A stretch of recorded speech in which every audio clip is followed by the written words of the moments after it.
वे लोग ज्यादा बीमार नहीं पड़ते थे। और आज के बच्चे को छींक भी आए महाराज, माता परेशान होती है और दिल्ली की सबसे बड़े एम्स हॉस्पिटल में ले जाती है। पहले के जितने भी बालक थे, जो आज के बुजुर्ग हैं, वो भी पहले के बालक ही थे। मान लीजिए उनको भूतपूर्व बालक, भाई भूतपूर्व मंत्री हो सकता है, सब हो सकता है, तो भूतपूर्व जवान लोग हैं, भूतपूर्व वृद्ध, भूतपूर्व बालक। बोले राधे राधे, अरे जोर से बोलिए। तो पहले के बालक इसीलिए बीमार नहीं पड़ते थे क्योंकि उनकी माता घर में तुलसी की सेवा करती थी और अपने बालक को तुलसी के सम्मुख खेलने के लिए छोड़ देती थी। तो तुलसी माता की एंटीबायोटिक दवाई उस बालक के नाकों के द्वारा उसके अंग अंग में भर जाता था, इसलिए वो बालक बीमार नहीं होता था। और आजकल की माता, बोलूं कितना बोलूं इस मोबाइल के बारे में, आजकल की माता अपने बालक को न तुलसी की पौधे पे रखती है न कहां रखती है, इसलिए आजकल के बालक इसलिए ज्यादा बीमार पड़ रहे हैं। पहले की माताएं अपने बालकों को तुलसी के पौधे के सामने कहती थी, बेटा तू यहीं खेल, यहीं पढ़, यहीं लिख, इसलिए उस समय के बालक बीमार नहीं पड़ते थे। और मां भी तुलसी की पौधे पर पानी डालती थी, जल चढ़ाती थी और अपने बच्चों से भी कहती थी, बोले तू भी चढ़ा, और रोज सूर्य को अर्घ देती थी। और जो कोई व्यक्ति भी भगवान सूर्य को अर्घ देता है ना, जिंदगी में कभी वो दरिद्र नहीं बनता है। जो कोई व्यक्ति नित्य भगवान सूर्य को जल चढ़ाता है, उसका यश दिनों दिन बढ़ता है महाराज, उसका यश दिनों दिन बढ़ता है। और जब भगवान सूर्य को जल चढ़ाएं तो जल चढ़ाते समय तांबे का लोटा लें और उसमें थोड़ा लाल चंदन डालें और हो सके तो गुड़ डाल दें और लाल पुष्प डाल के भगवान सूर्य की अर्घ्य दें। एहि सूर्य सहस्त्रांशो तेजो राशि जगतपते। ऐसे जब हम करें तो हमारा जीवन भगवान सूर्य मंगल में बना देते हैं और वो बालक बालिकाएं कभी बीमार होते ही नहीं। अब थोड़े प्राचीन समय में लौटना होगा, थोड़ी प्राचीन संस्कृति को देखना होगा, क्योंकि हमारी प्राचीन संस्कृति इतनी अच्छी थी, इतनी अच्छी थी। पहले सब माताएं एक साथ बैठती थी, हरि चर्चा होती थी, पहले सब वृद्ध लोग बैठते थे और आपस में बातें होती थी। लेकिन आजकल किसी के पास समय नहीं है महाराज, आजकल किसी के पास समय नहीं है, सब अपने कोई मोबाइल में लगाए। ना आज बाप अपने बेटे के साथ बैठता है, ना बेटा अपने बाप के साथ बैठता है। और जो आज घर टूट रहे हैं, आज जो घर टूट रहे हैं उसका कारण एक मोबाइल भी है। और आज जो आप सभी के घर के बच्चे बिगड़ रहे हैं उसका एक कारण मोबाइल भी है। और उसका एक कारण ये भी है कि आजकल परिवार वाले जॉइंट फैमिली में नहीं रहते हैं। थोड़ा कमा लिया तो ये विचार करता है कि नहीं अब तो हमने कमा लिया, हम अपने आप सेट हो जाएंगे महाराज।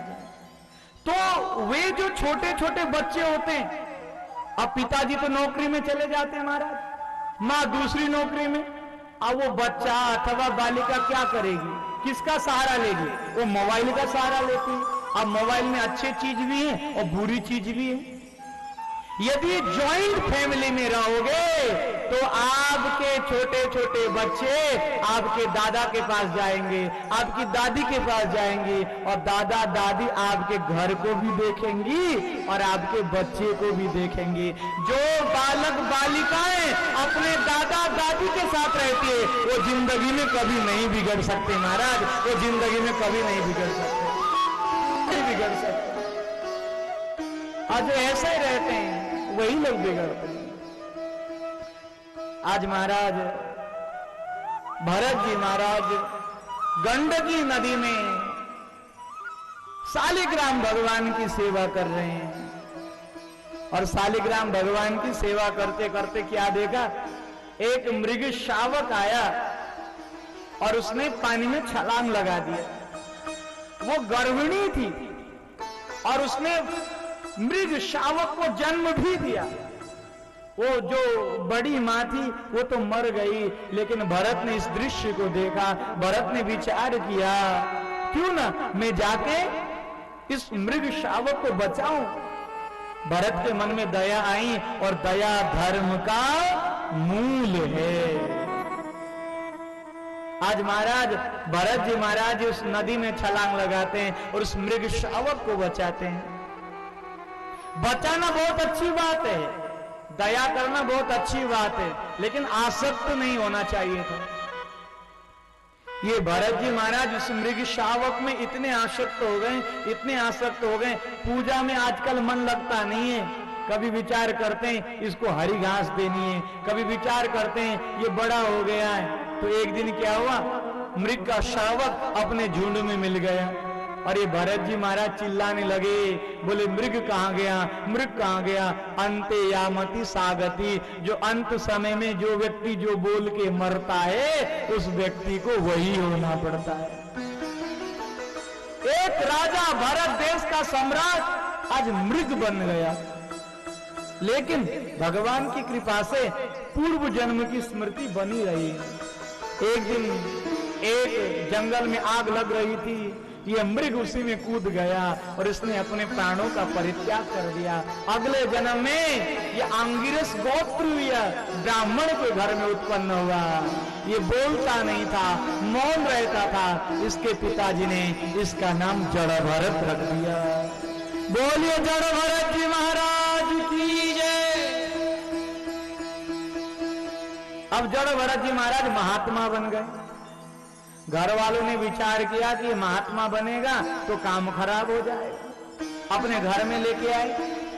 पहले तो माता पिता थे तो बालकों की खूब सेवा होती थी। अब माता पिता चले गए तो भाइयों ने कहा कि छोटा भाई तू फ्री में खाता है, काम धाम तो कुछ करता नहीं, इसलिए काम कर, जा हमारी खेत में जा और खेत की तू रखवाली करा।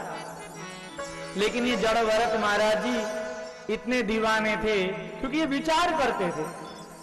एक प्रतापी राजा जो देश का है वो मृग बना, उसके बाद फिर जड़ भरत बना। इसने विचार किया कि मैं अच्छा बनूंगा, अच्छा काम करूंगा, ये फिर मुझे बंधन में डाल देंगे और फिर मुझे मानव संसार में आना पड़ेगा। जो व्यक्ति मुक्त होने के लिए निकला था वो ज्यादा मोह में पड़ के फिर मानवीय शरीर प्राप्त करना पड़ रहा है। आज खेत की रखवाली करने के लिए जैसे जड़ भरत गए, खेत की रखवाली करते करते ये तो आंख बंद करके भगवान का ध्यान करने लगे, और चिड़िया आई और सब खेत में जो बीज लगाए थे महाराज सब पा गए। किसी ने पूछा अरे जड़ भरत इन चिड़ियों को भगाओ, तो जड़ भरत कहने लगे राम जी की चिड़िया, राम जी का खेत, खाओ रे चिड़िया भर भर पे। अरे राम जी की चिड़िया, राम जी का खेत, वो चिड़िया भर भर पे। अरे मेरा क्या जाता है, राम की चिड़िया, राम का खेत, अरे खाओ चिड़िया खूब खाओ महाराज, जो चाहिए सो पाओ। और महाराज इनके भाई ने देख लिया, भाई ने धमकाया और भाई और भाभी कहने लगी बोले तू घर में रहेगा तो हमारा सत्यानाश कर देगा, तू यहां से भाग जा। आज जड़ भरत मानो अत्यंत आनंद में आ गए। अब मेरा पिंड छूट गया, अब मैं हरि भजन कर सकता हूं, अब मैं नारायण का भजन कर सकता हूं महाराज।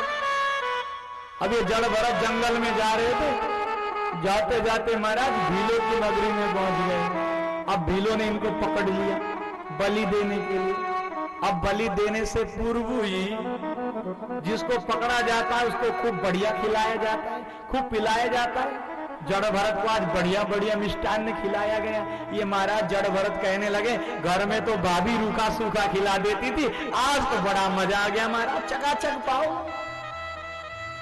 थोड़ी देर के बाद में जल्लाद आए और जल्लाद सामने काली की मूर्ति थी।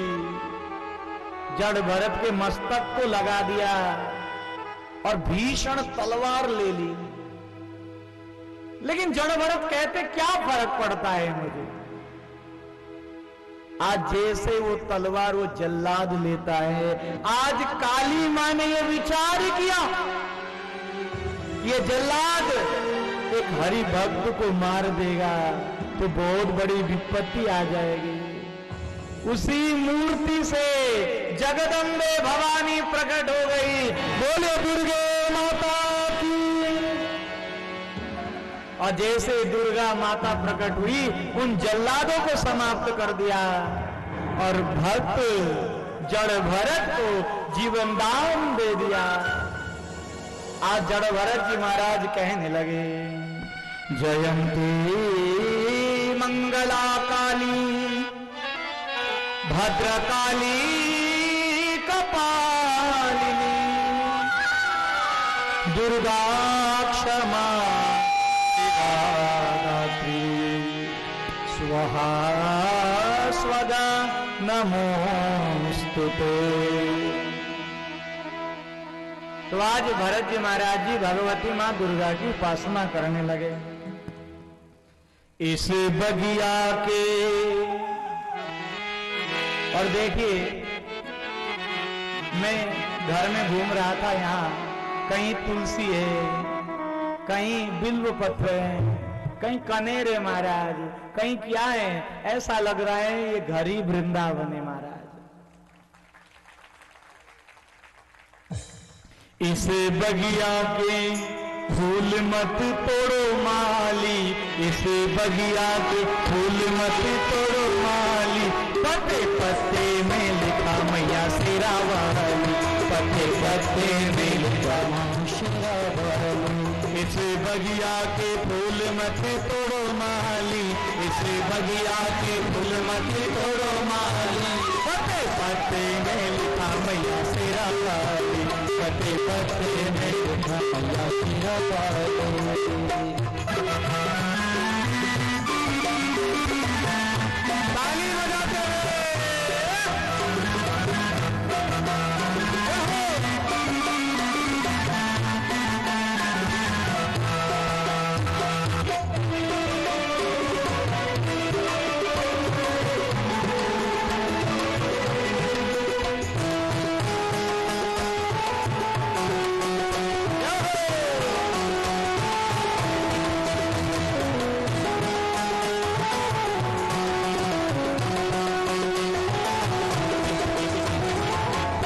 इस बगिया के फूल मत तोड़ो माली, इस बगिया के फूल मत तोड़ो माली, पत्ते पत्ते में लिखा मैया शेरा वाली, पत्ते पत्ते में लिखा मैया शेरा वाली। ओ माँ के द्वार एक भक्त पुकारे, माँ के द्वार पुकारे, माँ के द्वार एक भक्त पुकारे, माँ के द्वार एक भक्त पुकारे। भक्तों को दर्शन देने वाली मेरी माँ, भक्तों को दर्शन देने वाली मेरी माँ, बोलो अम्बे जगदम्बे शेरा वाली मेरी माँ, बोलो अम्बे जगदम्बे शेरा वाली मेरी माँ।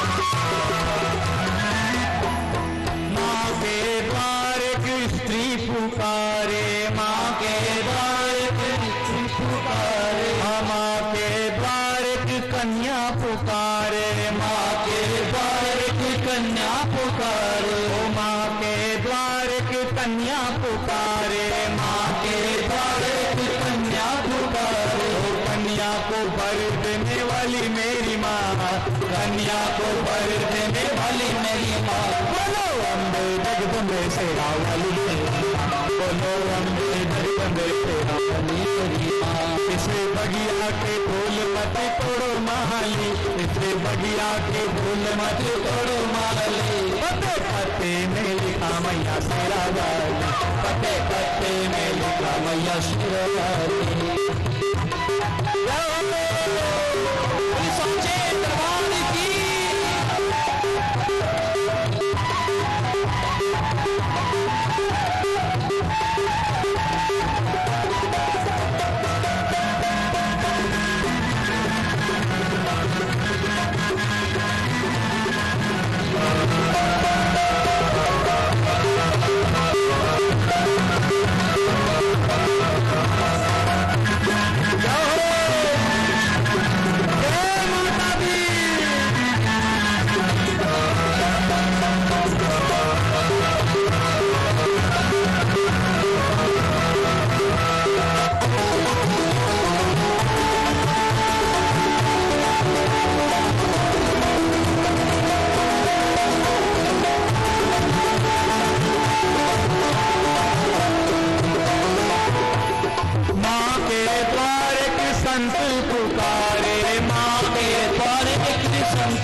दर्शन देने वाली मेरी माँ, संतों को दर्शन देने वाली मेरी माँ। बोलो अम्बे जगदम्बे सेरा वाली, बोलो अम्बे जगदम्बे सेरा वाली। इसके बगिया के फूल मत तोड़ो माली, इसके बगिया के फूल मत तोड़ो माली। पत्ते पत्ते में लिखा मैया शेरा वाली, पत्ते पत्ते में लिखा मैया शेरा वाली, पत्ते पत्ते में लिखा मैया शेरा वाली, पत्ते पत्ते में लिखा मैया शेरा वाली। इसे बगिया के फूल मत तोड़ो पत्ते पत्ते में लिखा मैया शेरा वाली। तो आज महाराज भरत जी महाराज ने भगवती माँ की उपासना की और भगवती माँ दुर्गा ने आशीर्वाद दिया, आप अब मुक्त हो जाओगे। भरत जी महाराज अंत तो गतवा मुक्त हो गए। बोले भरत जी महाराज की जय। आज राजा परीक्षित जी महाराज ने भगवान सुखदेव जी से पूछा, बोले हे सुखदेव जी महाराज, क्या नरक भी होते हैं? तो भगवान सुखदेव बोल पड़े, जब स्वर्ग होता है, जब वैकुंठ होता है, तो नरक भी होता है। और दक्षिण दिशा में बहुत लक्ष्य योजन दूर तक नरक है। अच्छा एक बात बोलिए, यहां से नरकों का वर्णन करें कि ना करें? 28 प्रकार के नरक होते हैं, फिर सबको पता चल जाएगा महाराज कौन किस नरक में जा रहा है। लेकिन प्यारे सज्जनों, जो भगवान की भागवत कथा सुन लेता है वो नरक में नहीं, वो बैकुंठ में चला जाता है, वो बैकुंठ में चला जाता है।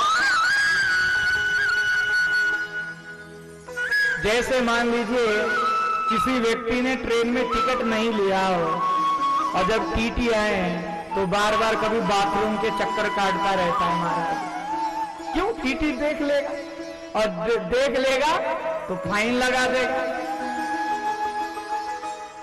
जिस किसी व्यक्ति ने टिकट ना लेकर ट्रेन में चढ़ा हो उसे हमेशा काला टीटी का भय रहता है, और जिस व्यक्ति ने टिकट लिया हो टीटी के साथ बढ़िया से कहता है, टिकट भी नहीं दिखाता है, कहता है ये नंबर है, ले ले देख ले।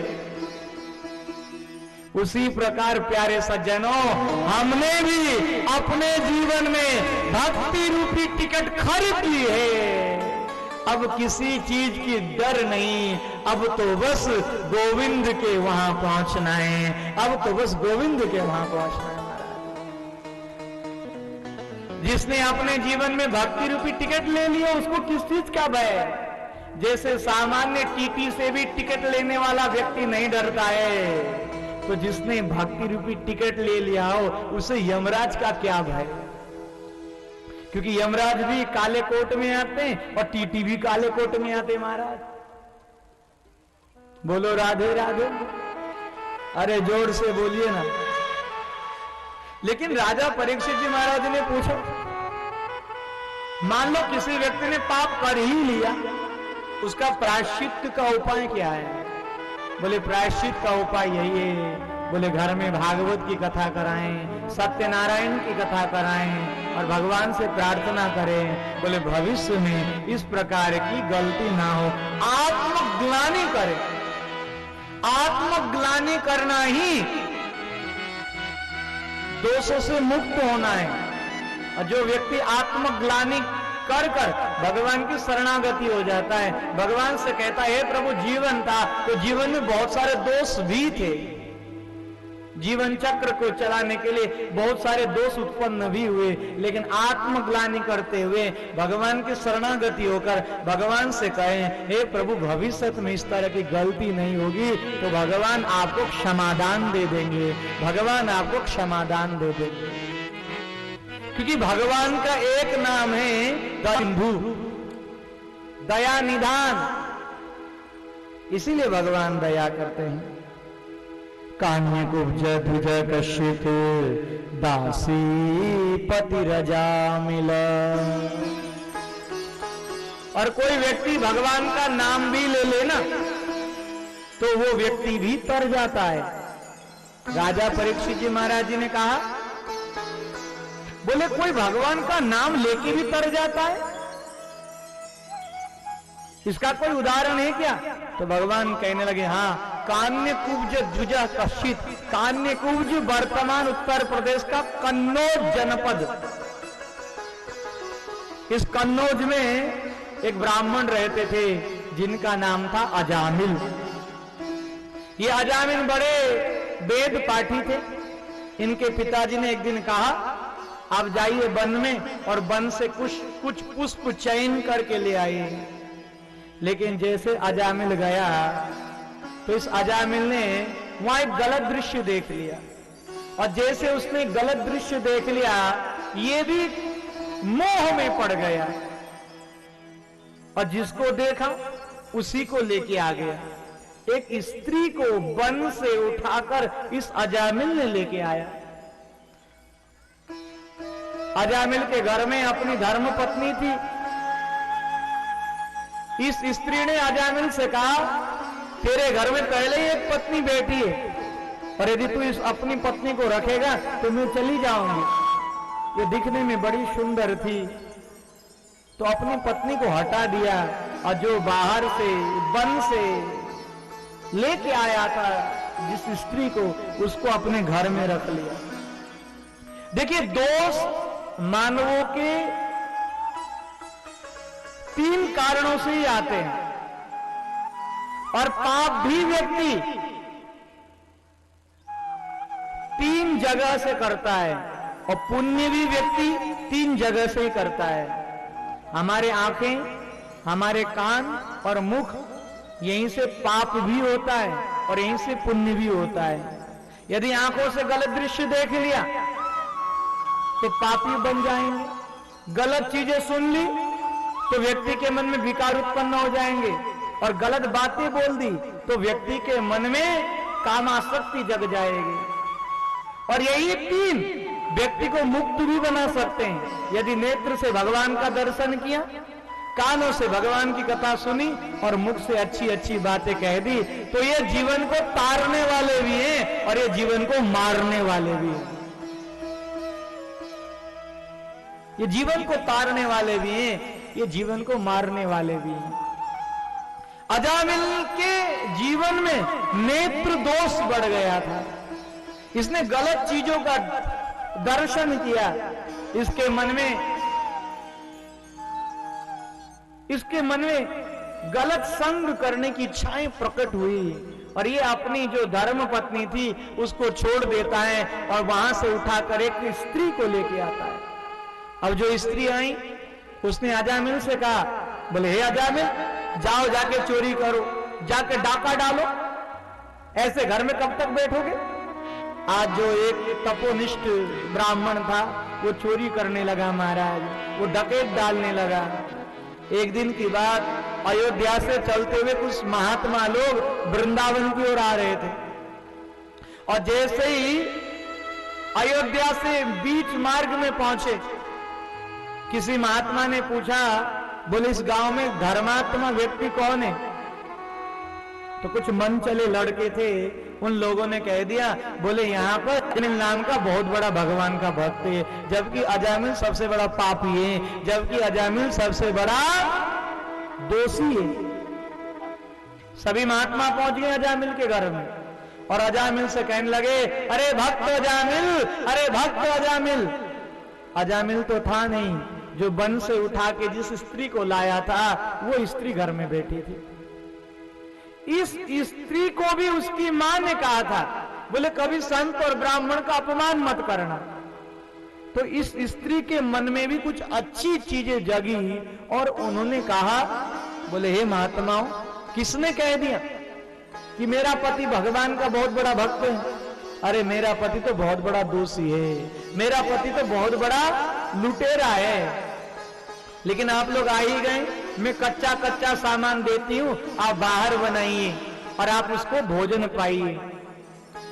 अब जैसे ही भोजन पाया, रात के 12 बजे अजामिल पहुंचा और उन संतों ने कहा अजामिल से, बोले हे अजामिल, जब ब्राह्मणों को संतों को भोजन कराया जाता है तो दक्षिणा भी देने का विधान है, अब दक्षिणा दे दो।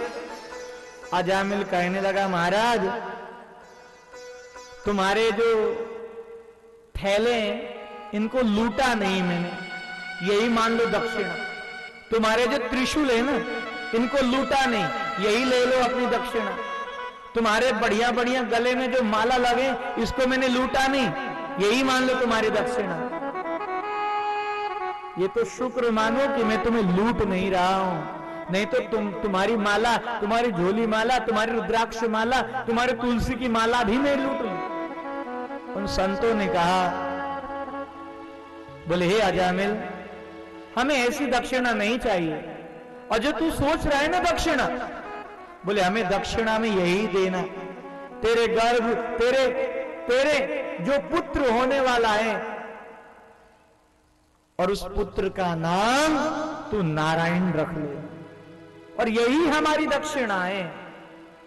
जो पुत्र इस संसार में आने वाला है उसका नाम तू नारायण रख लेना। अजामिल तो बड़ा दोषी था। अजामिल ने कहा हाँ ठीक है ठीक है, और कुछ कार्यवश अजामिल ने उसका नाम नारायण भी रख दिया। आज अजामिल का जीवन परिवर्तन हो रहा है।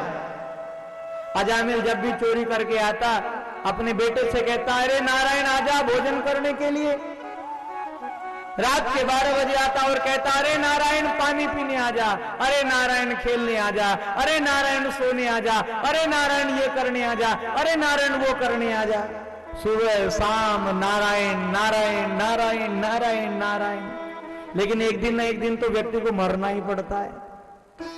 अंत क्षण में दूर बैठा उसका बालक था, कंठ में प्राण आ गए थे, उसने अपने बालक को बुलाया, अरे नारायण आजा। लेकिन जो बालक फुटबॉल खेल रहा था वो बालक तो नहीं आया, लेकिन मेरे ऊपर के भगवान नारायण ने सुन लिया। महाराज, मेरे ऊपर के भगवान नारायण ने सुन लिया। कौन पुकार रहा है मुझे? अपने दूतों से कहा, अरे जाओ जाओ, कोई अजामिल पुकार रहा है, नारायण नारायण कह रहा, जाओ उसको लेके आओ बैकुंठ में। यमराज के पार्षद भी गए नरक में ले जाने के लिए। आज अजामिल का शव पड़ा हुआ है, आपस में झगड़ा करते हैं, भगवान नारायण के पार्षद कहते हैं, बोले इसने हमारे भगवान नारायण का नाम लिया है इसलिए बैकुंठ में जाएगा। यमराज के पार्षद कहने लगे, बोले उस आपके भगवान नारायण का नाम नहीं लिया इसने अपने बेटे का नाम है। तो भगवान के पार्षद कहने लगे, बोले इसके बेटे का नाम नारायण कब से हो गया? अरे नारायण तो एक ही है संसार में महाराज, एक ही है संसार में। भगवान विष्णु के पार्षद के सामने कब तक टिक पाते ये लोग? चले गए यमराज जी के पास में, और यमराज जी महाराज जी से कहने लगे, बोले हे यमराज जी, अब हम नौकरी से इस्तीफा दे रहे हैं। एक पापी व्यक्ति था, उसको लेने के लिए हम गए, उसने नारायण बोल दिया। भगवान पता नहीं कोई पार्षद आ गए, उसको अपनी ओर ले गए। यमराज जी महाराज जी दौड़े दौड़े आए और उन पार्षदों के मुख को दबा दिया। बोले क्यों दबा रहे हो? इतने में 10 पापी व्यक्तियों ने नारायण नरक में सुन लिया। 10 लोग सीधे वैकुंठ की ओर जाने लगे महाराज। यमराज जी कहने लगे, यदि तुमने नारायण यहां बोला तो सभी नरकवासी पहुंच जाएंगे और हम किसके राजा बनेंगे? तो यमराज जी ने कहा, बोले अब उन व्यक्तियों को ले आना। देखिए किन किन व्यक्तियों को यमराज जी कह रहे हैं नरक में ले आना, और किन किन व्यक्तियों को भगवान के धाम में छोड़ देना। जुहान भक्ति भगवत गुणनाम धेयम् चेतस्य न स्मरति तच्चरणारविन्दम् कृष्णाय न नमति अचिरये कदापि तानानयध्वमसतो कृतविष्णुकृत्या जुहान भक्ति भगवत गुण नामधेयम्। जो व्यक्ति अपनी जिह्वा से एक बार भी भगवान का नाम नहीं लेता हो, उस पापी व्यक्ति को नरक में लेके आना। लेकिन हम तो रोज राधे राधे कह रहे हैं, इसका मतलब हम जाने वाले नहीं हैं। चेतस्य न स्मरति तच्चरणारविन्दम्। जो व्यक्ति अपनी चित्त से एक बार भी भगवान का स्मरण नहीं कर रहा, और हम तो रोज भगवान का स्मरण कर रहे हैं, इसका मतलब हम नहीं जाने वाले हैं। कृष्णाय नो नमति अचिरये कदापि। जो भगवान कृष्ण के मंदिर में जाके, जो भागवत भगवान के पास में जाके भगवान कृष्ण को प्रणाम नहीं करता है, भागवत भगवान को प्रणाम नहीं करता है, उन पापी व्यक्तियों को लेके आना। लेकिन हम तो रोज आके भागवत भगवान को प्रणाम कर रहे हैं, और प्रणाम ही नहीं महाराज, परिक्रमा भी दे रहे हैं। तानानयध्वमसतो कृत विष्णु कृत्या। जो विष्णु भगवान से विमुख हो गए हैं, ऐसे लोगों को ले आना, ऐसे लोगों को ले आना। आज अजामिल कहने लगा, हे प्रभु, आपका नाम नारायण लेने मात्र से मेरा जीवन धन्य हो गया, इसलिए उद्धार करो भगवान, उद्धार करो भगवान, उद्धार करो भगवान। सिया राम मैं सब जग जानी, करहु प्रणाम जो हरि जुग पानी।